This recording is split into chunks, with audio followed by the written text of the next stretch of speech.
When I first started, for me, retailers, well, especially with the smaller boutiques, they were buying sort of sale or return.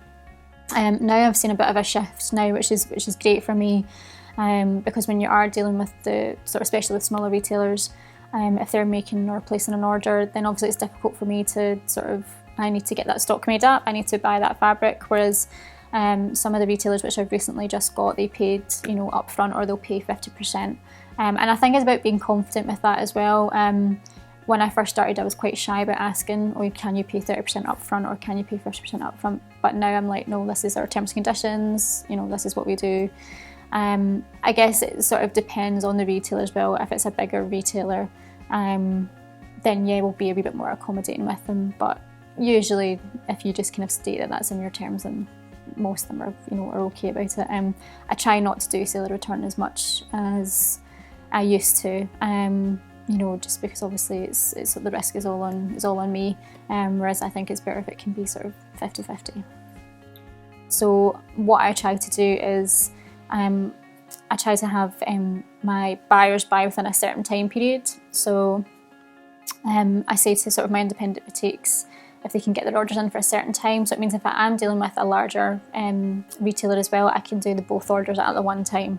So I'm not having to do everything kind of quite bitty and sort of, you know, kind of here and there. With the larger retailers, obviously, especially with the buyers, they'll maybe want to change the colour, or they'll be like, oh, I really like that style, but I want it in this colourway. So I guess when you're starting out, you know, you do want to try and be accommodating as possible. But if there's any sort of situation where I maybe feel slightly uncomfortable, or I don't think it's possible, I think the best way to deal with that is just be completely honest with the buyer. I think they appreciate it if you are honest and say, no, actually, this can't be done, can we? Or if it does need to be done, then do it at a later time.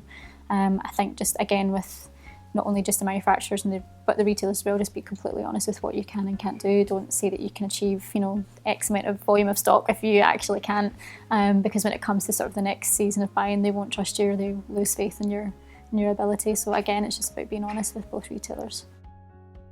I believe that some kind of spreading of the risk is a useful thing to think about. If, for instance, if you would, as a young designer, if you want your product to be sitting beside a really important companion design, you know, a big name, then it might be worth you considering it if you can afford to do sale or return. But if you can't afford to do it, then don't go down that route. Just offer it to people that can pay up front.